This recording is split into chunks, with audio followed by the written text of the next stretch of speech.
Assalamualaikum warahmatullahi wabarakatuh.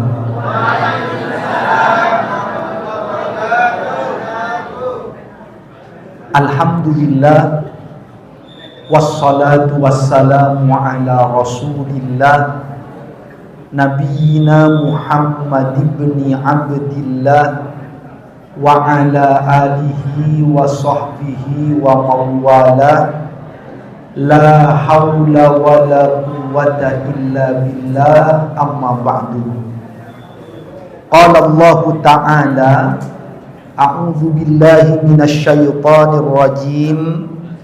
Bismillahirrahmanirrahim.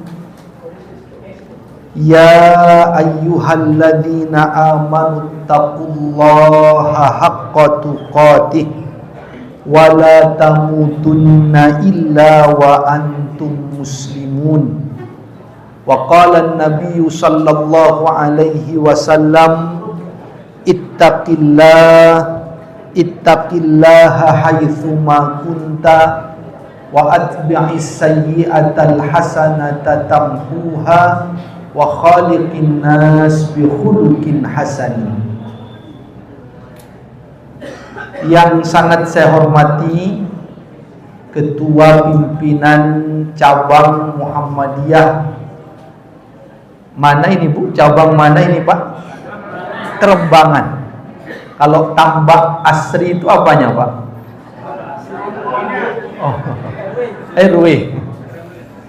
Juga Ketua Pimpinan Cabang Aisyah Kerembangan dan seluruh pengurus ortom-ortom dan seluruh jamaah yang semoga kita semua senantiasa mendapatkan keberkahan, rahmat, ridha dari Allah Subhanahu wa ta'ala. Amin amin ya rabbal alamin. Alhamdulillah, untuk pertama kali saya bisa hadir di masjid yang kita cintai ini. Waktu diundang Bapak Ibu, saya sampaikan kalau subuh saya kuliah subuh di Masjid Al-Fajar Menanggal, masjid dekatnya Rusunawa di daerah Menanggal sana. Jadi saya sampaikan kalau jam 6 khawatir tidak nutut karena perjalanan agak jauh. Tapi kalau lebih-lebih sedikit boleh Ustadz, saya bilang kepada beliau yang mengundang. Kata beliau, tidak apa-apa Ustadz, jam 6.15. Tapi ternyata ini alhamdulillah Pak, subuh tadi Bu, saya di Masjid Al-Fajar. Makanya mohon maaf masih pakai sarung ini. Lalu langsung ke sini, ternyata belum jam 6 atau jam 6-an sudah sampai di sini karena subuh sekarang agak maju. Maka saya memang berusaha Bapak Ibu, kalau memang kira-kira ndak nutut, biar panitia ndak bingung, ya saya tidak bisa hadir menyampaikan dari awal, tapi karena katanya bisa 6.15 maka masih memungkinkan. Karena Bu, saya diingatkan terus oleh guru saya dulu. Kata beliau begini, kalau bisa itu, yang baik itu, atau mengamalkan ajaran agama itu, kata beliau, terkait disiplin waktu itu sebenarnya Islam itu tidak menganjurkan untuk datang tepat waktu. Oh, saya kaget itu Bu. Maksudnya apa ini kok Islam, kata guru saya, tidak menganjurkan datang tepat waktu. Tapi menurut beliau begini lanjutannya. Islam tidak menganjurkan orang datang tepat waktu, tapi Islam menganjurkan orang datang sebelum waktunya, katanya.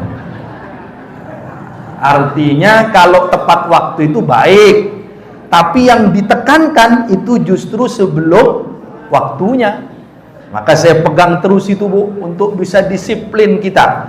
Kalau ke masjid, jangan imam sudah takbir baru datang. Nah, itu baik, alhamdulillah berjamaah. Tapi yang dianjurkan datang sebelumnya agar bisa sholat tahiyatul masjid, bisa sholat qobliyah. Jadi yang terbaik itu. Maka di Muhammadiyah kan fastabiqul khairat, berlomba-lomba. Berlomba itu artinya jadi yang paling baik, tidak sekedar yang baik. Yang baik sudah bagus, alhamdulillah. Tapi yang lebih baik, itulah yang kita ingin upayakan dan ikhtiarkan. Lalu, Bu, pesan guru saya ini, Bu, saya sampaikan suatu ketika saya pengajian di perusahaan di daerah Perak waktu buka bersama.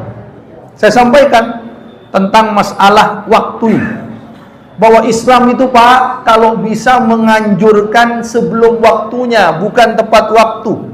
Lalu saya jelaskan. Tapi kemudian waktu tanya jawab, Pak, ada pertanyaan yang agak unik, Pak. Ustadz, tadi benar ya Ustadz, berarti yang dianjurkan sebelum waktunya? Iya. Tepat waktu boleh, tapi biasa, iya. Sebelum waktunya itu lebih bagus, iya. Kata beliau, Ustadz, apakah itu juga berlaku untuk buka puasa di bulan Ramadan? Katanya. Saya bilang, kalau itu harus tepat waktu, Pak. Saya bilang, tak boleh sebelum waktunya. Tapi untuk bisa buka puasa tepat waktu, harus persiapan sebelum waktunya. Karena kalau azan baru nyari-nyari untuk buka puasa, kita kehilangan kesempatan, kesunahan untuk menyegerakan dalam berbuka puasa. Jadi persiapan tetap sebelum waktunya. Azan baru kemudian kita batalkan. Kata Nabi, la yazalun nas bi khair ma'ajjalul fitr, atau kama qala Nabi sallallahu alaihi wasallam. Manusia itu akan terus berada dalam kebaikan, tidak akan lepas dari kebaikan kalau dia menyegerakan dalam berbuka puasa pada saat puasa nanti. Maka saya senang sekali, alhamdulillah, tadi sudah disampaikan oleh ketua cabang kita, dan bahkan tadi di absen ada sekolah-sekolah Muhammadiyah, ada amal-amal usaha Muhammadiyah untuk hadir bersama di masjid yang diridhai oleh Allah Subhanahu wa taala ini. Bapak Ibu sekalian rahimakumullah, kita akan membahas tentang tafsir surat Al-Kafirun. Kenapa ini kita bahas? Sebagai pedoman, sebagai pegangan dalam interaksi beda agama. Bagaimana akhlak Islam dalam berinteraksi beda agama. Ada hal-hal yang kita tegas secara prinsip, ada hal-hal yang kita secara muamalah bisa saling berbuat kebaikan. Sebagaimana dalam Al-Quran, antabarruhum wa tuqsitu ilaihim.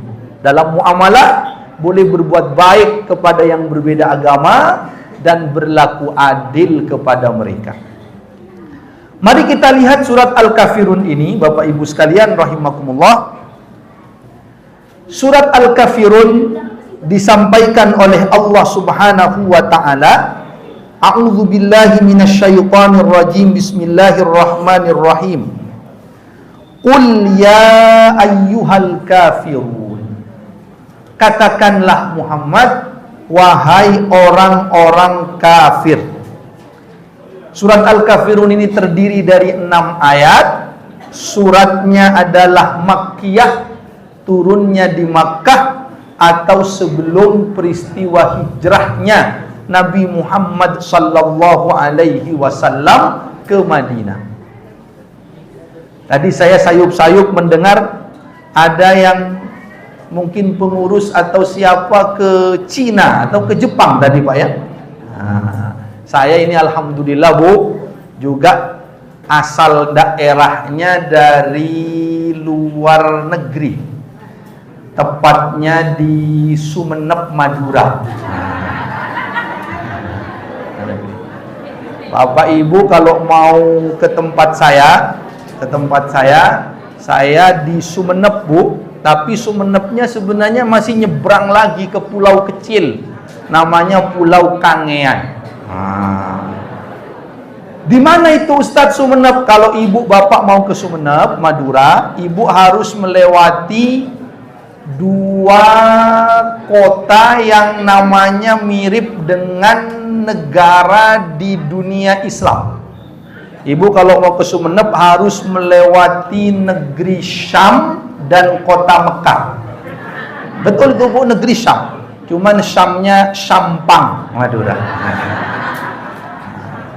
Kota Mekahnya Mekasen alias Pamekasan. Sampai di tempat saya. Baik.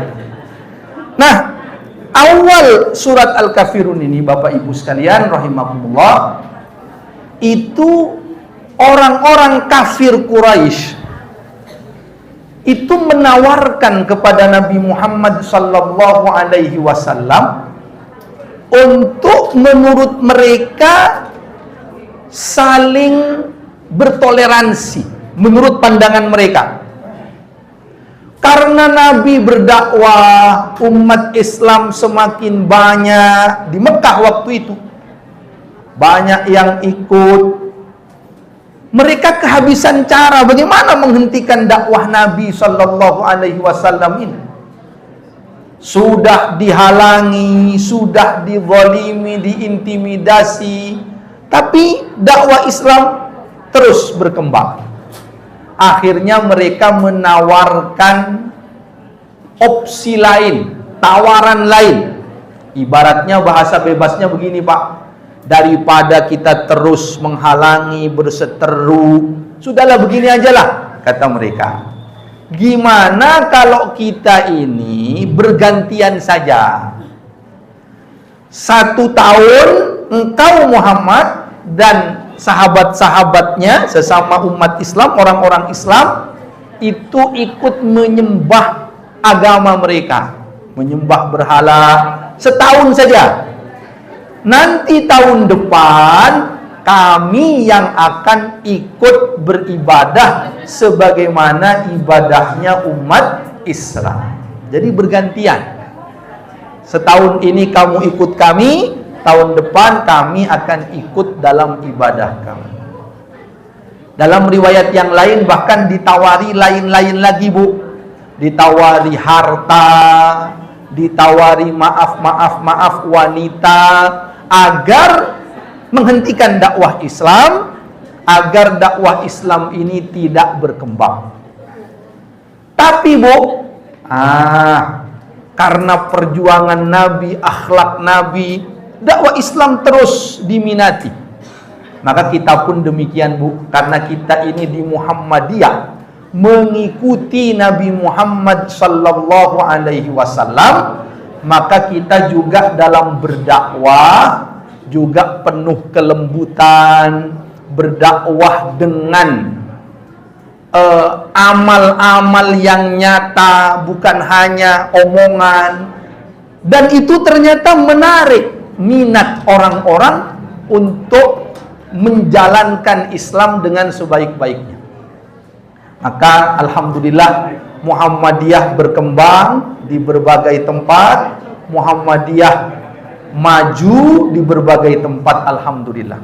Termasuk tadi saya sampaikan, Bu, mungkin orang heran, masa Ustadz di Madura ada Muhammadiyah? Wadah, di Madura juga berkembang. Bahkan di Pulau Kangean juga berkembang Muhammadiyah di sana. Saya, Bu, dari mulai kecil itu sampai S3 alhamdulillah di Muhammadiyah, kecuali SD saja. Karena waktu itu SD belum ada SD Muhammadiyah di Kangean. Sekarang sudah ada SD Muhammadiyah Kangean. Beberapa kali didatangi oleh menteri-menteri, Muhajir Effendi, Bapak Muhajir Effendi dulu dan sebagainya di sana. Alhamdulillah berkembang. Karena pernah Bu, ada yang agak-agak ciut dalam bermuhammadiyah. Kenapa? Suatu ketika katanya Bu, seorang dosen membimbing KKN. KKN di satu daerah pelosok. Dosen ini nanya kepada warga di situ, Pak, di sini muslimnya berapa, non muslimnya berapa, Pak? Nah, kata salah satu warga di pelosok itu, di sini Pak, alhamdulillah semua warganya muslim semua, kecuali satu yang di pojok itu Muhammadiyah sendiri itu Pak, katanya. Nah, dikira Muhammadiyah ini bukan muslim, dikira. Padahal ini kita sedang berjuang untuk menjalankan Islam dengan sebaik-baiknya. Maka akhirnya karena ada tawaran begitu, kemudian Allah menyuruh Nabi Sallallahu Alaihi Wasallam menjawab tawaran itu. Katakan Muhammad kepada orang kafir itu, ya ayyuhal kafirun, wahai orang-orang kafir. Ada yang berkata, Ustadz, kata kafir itu kan dianggap kasar kepada orang non-muslim. Tapi kok dalam ayat ini Allah menyebut, katakan Muhammad, wahai orang-orang kafir. Kafir artinya menutup diri dari kebenaran Islam. Diserap dalam bahasa Inggris jadi cover. Penutup. Dia menutup diri dari kebenaran Islam. Mengapa seolah-olah dalam Islam ada istilah kafir? Seolah-olah ini kalimat yang tegas, kalimat yang kasar. Maka Bu, dalam Islam itu definisi kafir dan mukmin itu tidak bisa hilang, karena ada yang menganggap kalau begitu ini dihilangkan saja makna kafir ini, karena dianggap terlalu keras, terlalu tegas, maka diganti saja, diganti non muslim dan sebagainya. Poin pertama, istilah kafir dengan mukmin itu yang mencantumkan langsung adalah Allah Subhanahu wa ta'ala. Maka istilah ini tidak bisa hilang. Faman syaa'a falyu'min wa man syaa'a falyakfur. Siapa yang mau dia beriman, silahkan. Siapa yang tak mau dia kafir, silahkan. Masing-masing punya tanggung jawabnya di hadapan Allah Subhanahu wa ta'ala. Maka istilah kafir tidak dapat dihilangkan. Ketika kita membahas tentang masalah akidah, maka ada pembahasan mukmin, ada pembahasan kafir. Dan ini soal akidah Bu, ada ketegasan, ada pembahasan itu. Siapa orang kafir itu Pak? Siapa orang kafir itu? Dalam Al-Quran disebutkan, misalkan dalam surat Al-Bayyinah, lam yakunil ladzina kafaru min ahlil kitabi wal musyrikin. Orang kafir itu adalah terdiri dari dua macam, kata Allah. Apa itu? Min ahlil kitab, orang kafir yang ahli kitab. Siapa maksudnya Bu orang kafir ahli kitab ini? Yahudi dan Nasrani. Satu. Yang kedua, kata Allah, terdiri dari wal musyrikin, orang-orang musyrik. Siapa orang musyrik ini Bu? Bapak, orang musyrik ini orang kafir selain Yahudi dan Nasrani. Atau orang biasa menyebut agama ardi, agama dari bumi, yang tidak ada kitabnya dari Allah, bukan agama samawi. Kalau Yahudi dan Nasrani itu agama samawi, orang mengistilahkan. Ini istilah saja. Karena sama-sama punya kitab dari Allah, tapi menurut akidah kita ada penyelewengan-penyelewengan dalam kitab-kitab mereka yang dilakukan oleh mereka. Maka orang kafir itu Bu, ada ahli kitab, ada orang musyrik. Itu Allah yang menyebut sebagai orang-orang kafir. Maka kita tak bisa hilangkan. Bahwa orang kafir itu akan masuk neraka selama-lamanya, itu juga akidah. Tak bisa kita tolak. Innal ladzina kafaru min ahlil kitabi wal musyrikina fi nari jahannam khalidina fiha. Bahwa orang kafir dari kalangan ahli kitab dan musyrik tadi yang tak mau beriman kepada Islam, mereka di neraka jahanam kekal abadi selama-lamanya. Ini masalah akidah, harus ada ketegasan dalam bab ini. Tapi Bapak Ibu sekalian rahimakumullah, walaupun istilah kafir itu tak bisa dihilangkan karena ada dalam Quran, ada dalam pembahasan akidah, tetapi saat kita menyapa mereka, selama bukan kafir harbi, selama bukan orang kafir yang memerangi kita, yang memusuhi kita. Orang kafir itu Pak dalam Islam, dalam pembahasan Islam ada 4 kategori. Ada 4 kategori. Kategori pertama disebut dengan kafir zimmi. Orang kafir tinggal di negeri Islam, tunduk dan patuh pada aturan di negeri Islam, dia membayar jizyah, membayar berupa pajak, tapi dijamin keamanannya oleh negeri Islam, tidak boleh disakiti, dijamin hak-haknya, tapi dia ikut dalam aturan di negara Islam, namanya kafir zimmi. Yang kedua Pak, namanya kafir muahid atau muahad. Apa itu? Orang kafir tinggal di negerinya, kita tinggal di negeri kita, lalu ada perjanjian damai antara kita dan negeri orang kafir itu. Maka disebut orang kafir yang muahid atau muahad. Orang kafir yang terikat perjanjian damai. Yang ketiga, ada namanya orang kafir musta'man. Orang kafir musta'man. Orang kafir yang datang ke negeri kita, negeri Islam, lalu meminta keamanan karena mungkin ada perang saudara di sana, ada kekacauan politik di sana, mereka lari. Atau mungkin ada musibah, mereka lari ke kita, minta jaminan keamanan, maka disebut kafir musta'man. Kafir yang meminta jaminan keamanan. Lalu yang keempat ada namanya kafir harbi.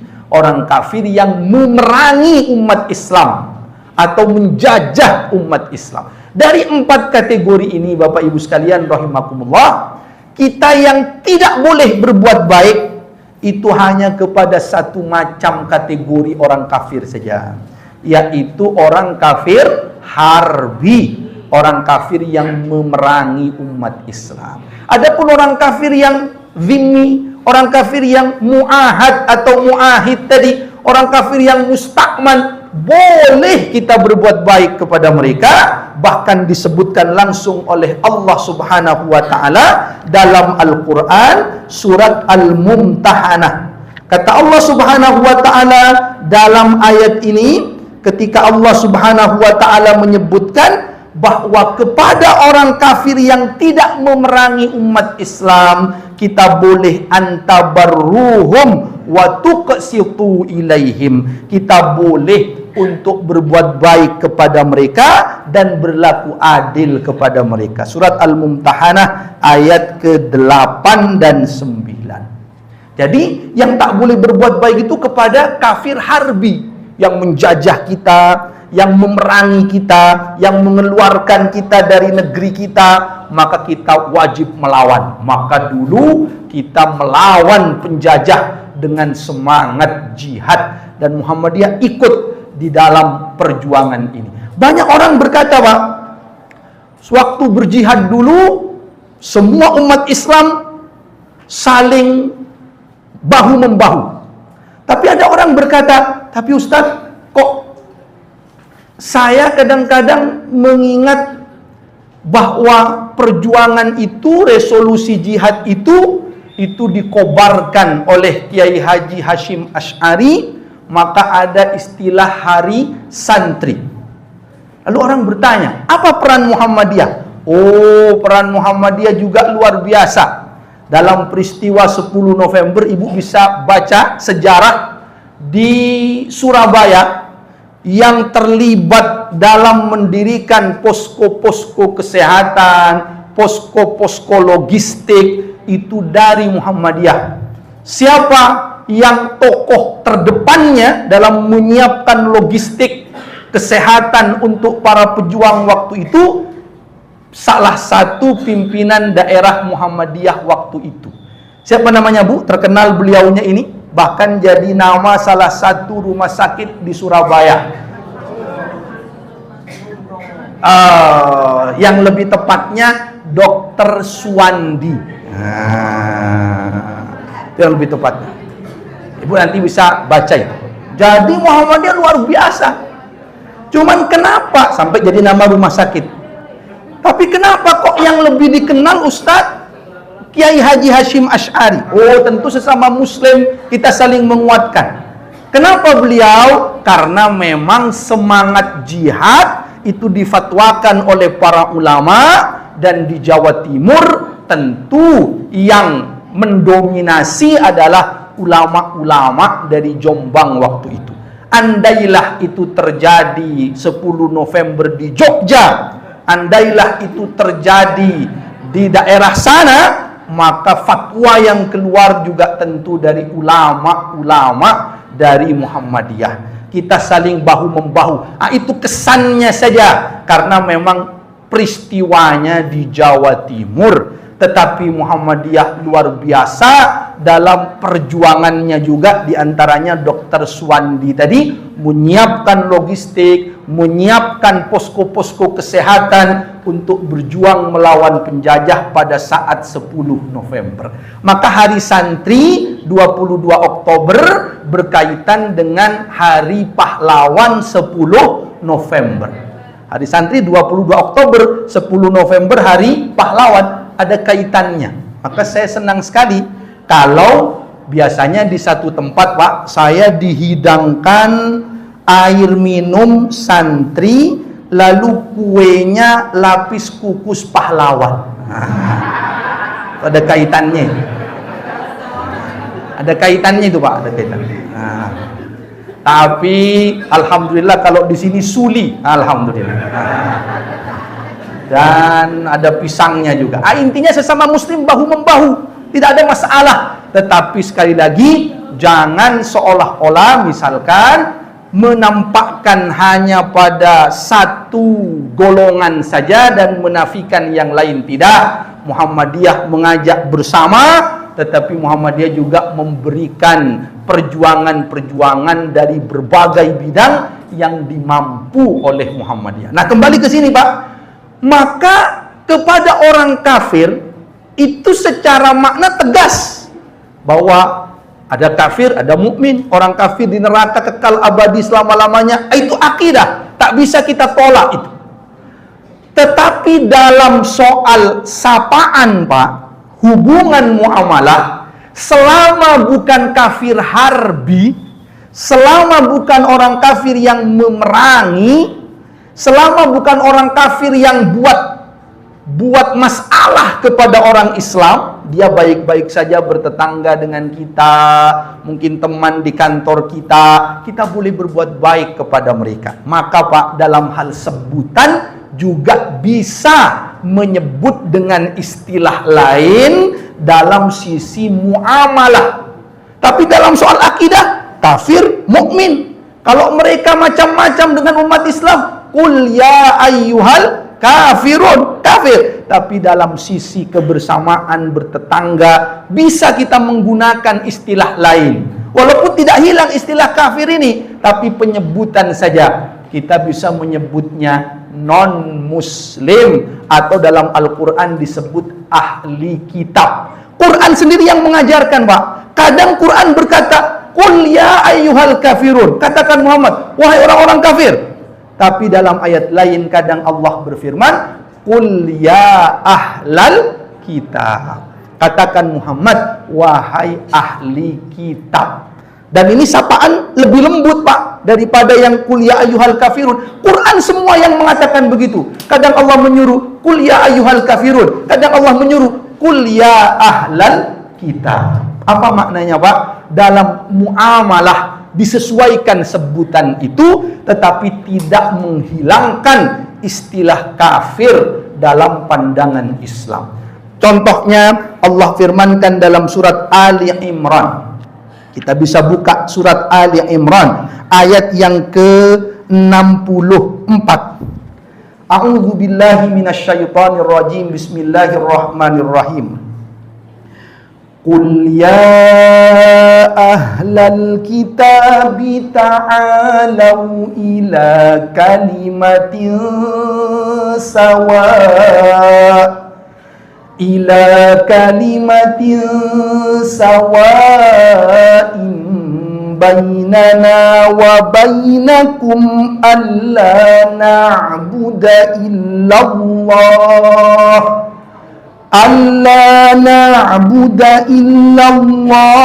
wa la nusyrika bihi syai'an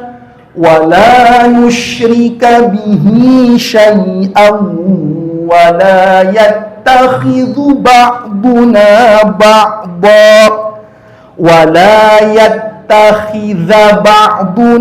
بعضا أربابا من دون الله فإن تولوا فقولوا اشهدوا بأننا مسلمون.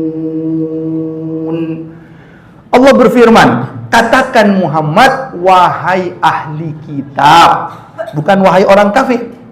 Wahai ahli kitab, marilah kita kembali kepada kalimat yang sama di antara kami dan kalian. Bukankah di kitab kita itu sama-sama ada perintah untuk hanya menyembah Allah, tidak menyekutukan Allah dengan sesuatu apapun. Kita tidak mengambil manusia sebagai sesembahan.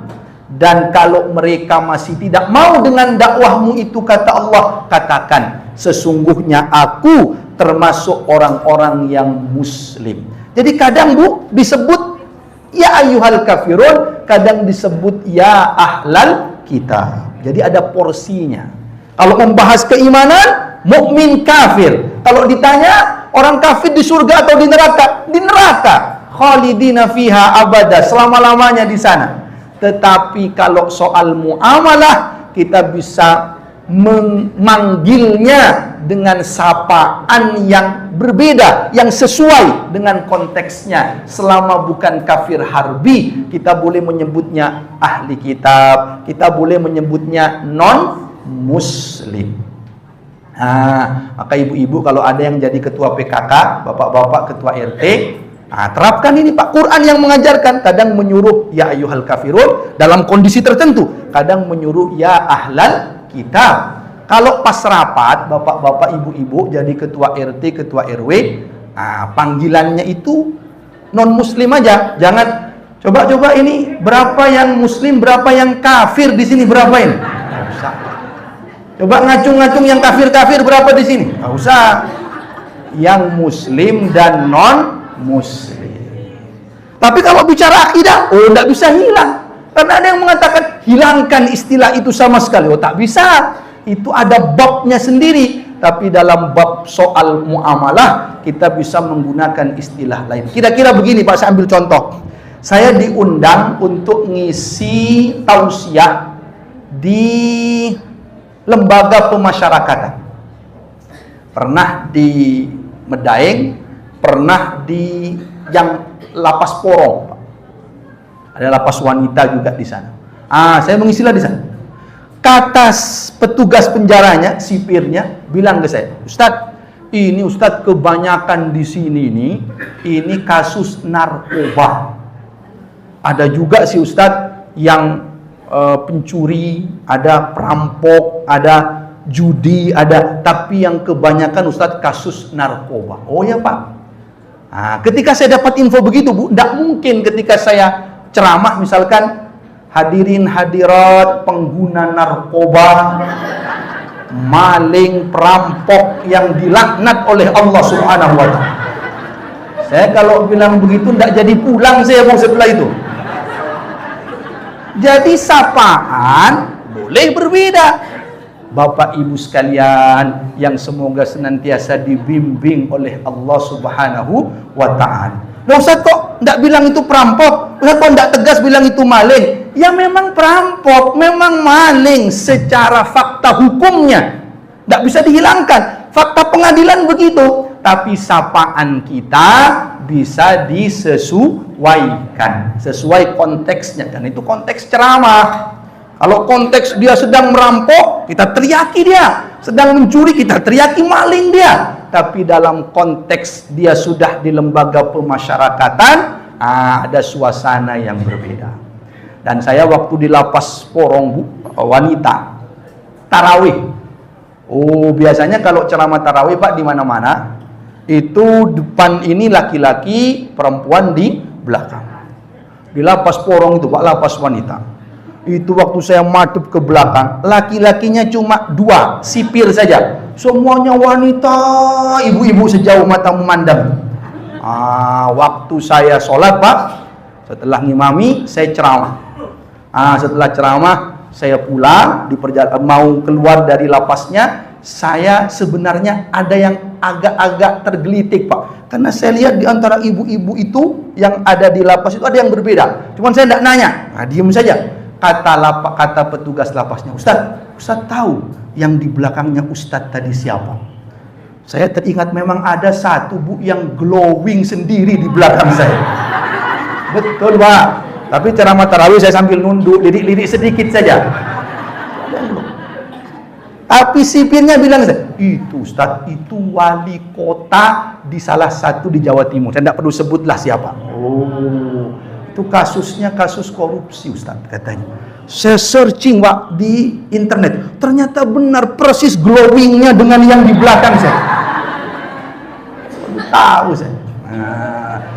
Tapi kan tidak mungkin saya bilang para koruptor, tidak mungkin begitu. Jadi disesuaikan. Tapi soal akidah kita katakan ada mukmin, ada kafir. Lalu kata Allah Subhanahu wa taala, la a'budu ma ta'budun. Wala antum abiduna ma a'bud wala ana abidum ma abattum wala antum abiduna ma a'bud. Diulang 2 kali Pak. Ini kita persingkat Pak. Katakan Muhammad, wahai orang-orang kafir, apa yang disuruh katakan? Aku tidak akan menyembah apa yang kamu sembah, dan kamu bukan penyembah apa yang aku sembah. Jadi maksudnya Nabi, maksudnya Allah, tidak usah tawar-tawaran setahun disuruh mereka akan ikut Islam nanti tahun depan, kita yang akan ikut mereka. Oh, tidak usah begitu. Lalu diulang oleh Allah, wala ana abidum ma abattum, dan aku bukan penyembah apa yang kamu sembah, wala antum abiduna ma a'bud, dan kamu bukan penyembah apa yang aku sembah. Kenapa diulang 2 kali Pak dalam ayat ini? Memang ini ayat dalam Quran itu kadang-kadang diulang. Fa inna ma'al usri yusra, inna ma'al usri yusra, diulang. Dan kadang-kadang di ayat-ayat diulang inilah Pak, biasanya imam itu kalau ngimami sholat harus hati-hati agar tidak bulat di sini nih Pak. Ini walaupun pendek Pak, kadang bikin bulat ini Pak kalau ngimami, kalau tidak konsentrasi. Ada pernah Pak begitu? Qul ya ayyuhal kafirun la a'budu ma ta'budun wa la antum 'abiduna ma a'bud wa la ana 'abidum ma 'abadtum wa la antum 'abiduna ma a'bud wa la ana 'abidum ma 'abadtum wa la antum 'abiduna ma. Kata dia, kok wala ana wala antum wala, itu bulat Pak. Mau lakum dinukum itu takut kurang 1 aja Pak itu. Itu harus konsentrasi Pak. Karena ada yang ngimami kalau enggak betul-betul hafal Pak, kadang-kadang ngimami itu ada berdeknya kalau enggak biasa Pak. Ada yang ngimami, pernah kejadian Pak, ngimami surat Al-Asr kesasar, wal asr innal insana lafi khusr illal ladzina amanu wa amilus solihati falahum ajrun ghairu mamnun fama yukadzibuka ba'du biddin alaisallahu biahkamil hakimin. Terakhir Basul, kok enggak ada sober-sobernya terakhir? Kesasar ke mana itu Bu kesasarnya Bu? Atin. Nah, hati-hati Pak. Maka perlu konsentrasi kalau jadi imam. Kenapa diulang sampai 2 kali Bapak Ibu sekalian? Pertama, kalau kita lihat dalam tafsir Ibnu Katsir misalkan, atau dalam kitab tafsir yang lain. Pertama adalah penegasan. Penegasan. Sesuatu itu Pak kalau diulang berarti itu penegasan. Diulang-ulang itu penegasan. Makanya biasanya ibu-ibu kalau marah sama anaknya, kalau diulang-ulang itu artinya penegasan. Nah, itu bukan cerewet Pak, itu penegasan, mencontoh ayat Quran itu sebenarnya. Oh, benar. Cuman cukup diulang 2 kali Bu kalau Quran. Kalau diulang bolak-balik ya cerewet juga jadi. Jadi itu penegasan pertama. Yang kedua, Bapak Ibu sekalian rahimakumullah, kata para ulama tafsir, kenapa diulang? Pertama adalah untuk yang disembah, sesuatu yang disembah. Yang kedua adalah untuk tata cara penyembahannya. Jadi maksudnya begini, aku tidak akan menyembah apa yang kamu sembah, berhalanya itu aku tidak mau. Jadi yang disembahnya tidak mau. Begitu pula diulang, aku juga tidak akan mengikuti tata cara ibadahmu. Bukan hanya Tuhannya yang tidak mau kita sembah, tapi tata cara ibadahnya juga kita tidak mau mengikutinya. Contoh Pak, ada orang mengaku Muslim, dia tidak mau menyembah selain Allah, tapi dalam kesehariannya ternyata kalau dia bertani, dia pasang sesajen. Nah, itu namanya meniru ritual agama yang lain. Tuhannya memang tidak disembah, tapi tata caranya dia meniru agama yang lain. Surat Al-Kafirun ini Pak, dua-duanya ditolak. Tuhannya kita tak mau menyembahnya, tata cara ibadahnya pun kita tak mau. Kita hanya mengikuti apa yang telah diajarkan oleh Rasulullah Muhammad sallallahu alaihi wasallam. Jualan, biasanya setelah jualan ada sesajen-sesajennya. Dia menyembahnya kepada Allah, dia sholat. Tapi kalau pengen laris, dia pakai penglaris yang seperti itu. Ini namanya Tuhannya tidak mau, tapi tata cara ibadahnya dia ikuti. Maka dalam surat Al-Kafirun kita diajarkan dua-duanya. Saya teringat waktu COVID kemarin Pak. Waktu COVID itu Pak, ini ada cerita Pak. Jadi ada orang kaya, dia sudah vaksin, dia sudah pakai masker, dia sudah penuhi semua aturan kesehatan, tapi dia masih takut terkena COVID. Akhirnya Bu, Bapak, dia malah cari dukun. Ini dia nyembahnya kepada Allah, tapi tata caranya dia ikuti yang di luar Islam. Cari dukun, bawa mobil mewahnya, cari dukun paling dia anggap luar biasa di satu daerah terpencil di pojok gang. Lalu dia parkir mobil mewahnya depan gang, dia jalan masuk ke dukun itu. Waktu balik dari dukun itu Pak, waktu mau ke mobilnya lagi masuk gang kecil, ternyata bertemu dengan Pak RT di situ. Waktu itu ada pengamanan yang orang tidak boleh sembarang masuk dari mana-mana itu Pak, karena waktu COVID itu. Ditanya, loh Ibu orang mana? Dia sebutkan daerah. Loh Ibu kok kesini, kemana? Saya Pak RT, katanya, ke dukun yang di pojok itu. Ngapain Ibu ke sana? Saya Pak RT, namanya juga usaha. Saya sudah usaha pakai vaksin dan sebagainya. Yang ini kita juga usaha Pak, ke dukun biar ndak kena COVID. Lalu kata Pak RT, ibu ke dukun yang di pojok itu? Iya, biar tidak terkena COVID. Iya. Aduh Bu, dukun yang di pojok itu sedang isolasi mandiri karena COVID. Apa kata dia? Aduh Pak RT, habis saya disembur bolak-balik tadi sama. Dia maunya ndak COVID, malah COVID pulang dari situ itu Pak. Apalagi dukun semburannya itu. Jadi tak boleh Pak. Maka di Muhammadiyah Pak, tegas sekali dalam masalah-masalah begini. Muhammadiyah punya gerakan dari sejak Kiai Haji Ahmad Dahlan dulu, bagaimana kita menghindari, menjauhi takhayyul, bid'ah dan khurafat. Karena ini berbahaya Pak bagi kemurnian ibadah kita, akidah kita kepada Allah Subhanahu wa taala. Kalau sesuatu itu masih ada perbedaan pendapat ulama, kita ambil yang paling kuat, kita hormati perbedaan yang berbeda. Tapi kalau sudah masalah-masalah yang khurafat, takhayyul, masalah yang bid'ah yang jelas-jelas, maka itu dihindari, dijauhi. Itu yang akan merusak kemurnian iman Islam kita. Yang ketiga Bu, singkat saja, tadi ada 3 makna kenapa diulang. Yang satu tadi apa Bu? Kenapa kok diulang oleh Allah? Apa maknanya? Penegasan. Yang kedua apa Bu? Tidak mau menyembah apa yang disembah dan tidak mau mengikuti tata cara ibadah.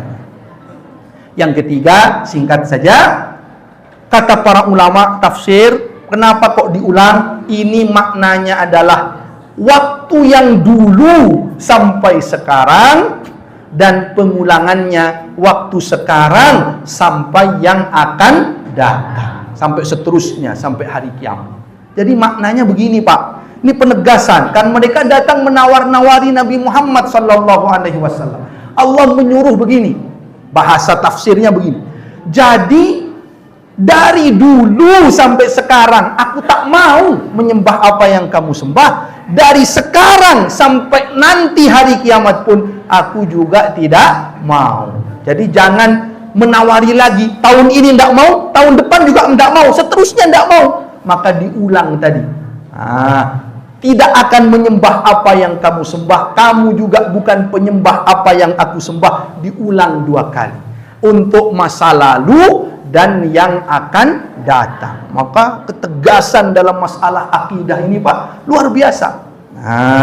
Baru ditutup kemudian dengan lakum dinukum waliyadin. Bagimu agamamu, bagiku agamaku. Kira-kira Pak, ayat terakhir ini tentang toleransi. Maksudnya, sudahlah, kamu silahkan dengan agamamu, aku silahkan dengan agamaku. Kita tidak usah saling mengganggu.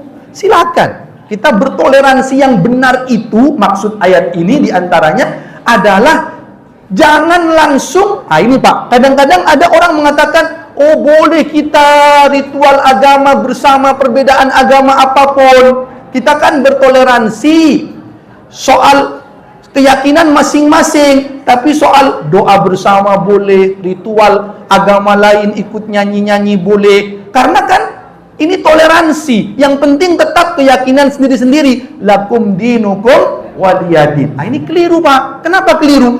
Karena sebelum mengucapkan lakum dinukum waliyadin, Allah awali dulu dengan la a'budu ma ta'budun wala antum abiduna ma a'bud wala ana abidum ma abattum wala antum abiduna ma a'bud, baru lakum dinukum waliyadin. Jadi apa maknanya Pak? Toleransi itu diberikan setelah ada ketegasan dalam soal prinsip. Maka bagi orang yang toleransi, hari raya agama lain boleh ikut nyanyi, boleh ikut merayakan, dia lupa sebelum lakum dinukum adalah a'budu ma ta'budun, diulang 2 kali. Sebaliknya Pak, mereka yang maaf radikal, yang maunya ngebom tempat ibadah yang lain juga tidak benar. Kenapa? Mereka hanya fokus pada la a'budu ma ta'budun wala antum abiduna ma a'bud, diulang 2 kali,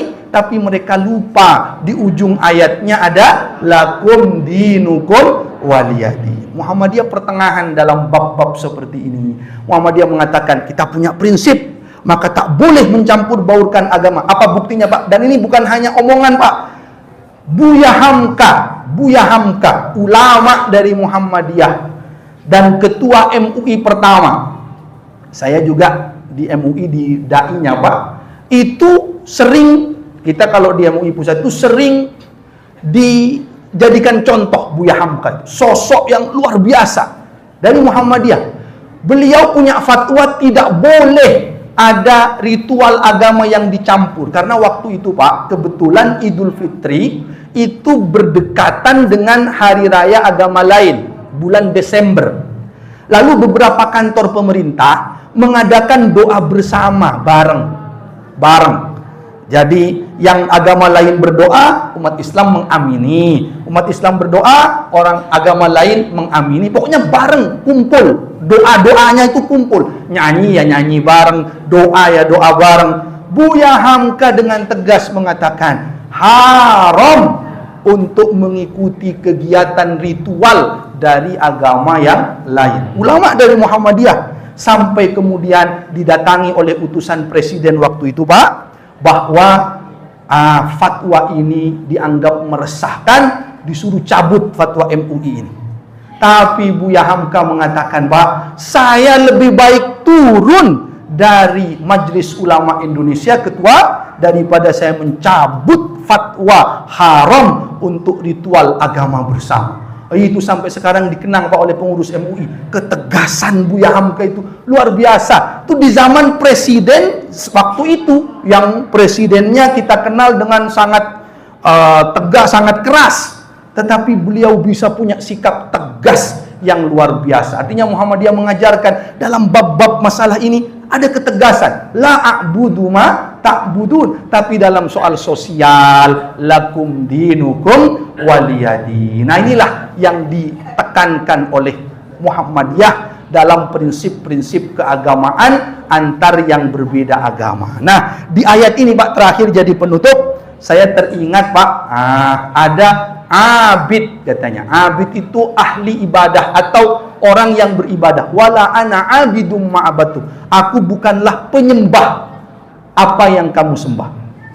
Karena itu kita punya keistiqomahan untuk menguatkan agama kita. Tadi disinggung oleh Ketua Cabang Muhammadiyah, Pak, kita masjid ini hendaknya diramaikan. Yang muda-muda pun ramai ke sini untuk memakmurkan masjid-masjid kita ini, Pak. Di tempat saya, Pak, ada masjid itu dibangun saja, tapi tidak dimakmurkan. Dibangun di tempat saya. Lalu kata ustadznya, waktu mau awal pembangunan sudah dilarang. Ini, Bu, Pak, jamaah ini tidak usah dibangun-bangun terus. Kita makmurkan saja program-programnya. Enggak, Ustaz, kita ingin yang begini begitu. Akhirnya dibangun, Pak. Lama tak selesai-selesai. Sejak saya masih kecil tak selesai, sampai saya sudah selesai kuliah juga belum selesai-selesai. Akhirnya setelah selesai, akhirnya selesai juga, Pak. Datanglah jamaah itu ke ustadznya lagi. Saya masih teringat tuh, Pak. Ustadz, katanya, ini kita minta nama lain, Ustadz, dari masjid ini. Kita beri nama lain sajalah, biar ini jamaah ini semangat. Kira-kira perlu nama baru, karena sudah jadi. Apa kata ustadznya, Pak, di daerah saya di Sumeneb sana? Oke, jamaah, saya beri nama masjid ini Baitul Abid, katanya. Bait itu rumah, Pak. Abid dalam bahasa Arab sama dengan ini, abidun. Artinya penyembah, ahli ibadah. Jadi Baitul Abid rumahnya ahli ibadah. Tapi nampaknya teman-teman, saudara-saudara saya yang di Sumeneb sana tidak mau dengan nama ini, Pak. Senyum-senyum sambil bilang, "Alah Ustaz, jangan nama itulah Ustaz, nama lain aja," katanya. Kenapa, Pak? Karena abid dalam bahasa Madura artinya suwe, Pak. Suwe, lama. Abid. Abid tebena, kok lama sekali kamu, itu abid, Pak. Jadi Baitul Abid itu kalau kata orang di Madura, di tempat saya, rumah sing suwe kak mari-mari, kira-kira begitu. Tahun-tahun. Anda tak mau dengan nama itu. Maka insya Allah, Pak, masjid kita ini harus kita makmurkan, Harus kita semangat dalam beribadah di masjid yang kita cintai ini, apalagi sebentar lagi insya Allah sudah masuk bulan Ramadan. Saya kira demikian Bapak Ibu sekalian. Selain waktunya, saya mulai agak geringgingen berdiri di sini. Jadi kita cukupkan dulu. Saya kira cukup dari saya. Kurang lebihnya saya mohon maaf. Untuk doa Pak, kalau ada doa nanti kita mohon kepada beliau-beliau dari Muhammadiyah, sesepuh kita, pengurus-pengurus kita, untuk mendoakan kita semua jamaah Muhammadiyah ini agar istiqamah di jalan Allah Subhanahu wa taala. Kurang lebihnya saya mohon maaf. Akhirul kalam. Langsung mau. Saya persilakan beliau saja Bu, insyaallah untuk memimpin doa kepada kita semua. Kurang lebihnya mohon maaf. Assalamualaikum warahmatullahi wabarakatuh. Tunggu.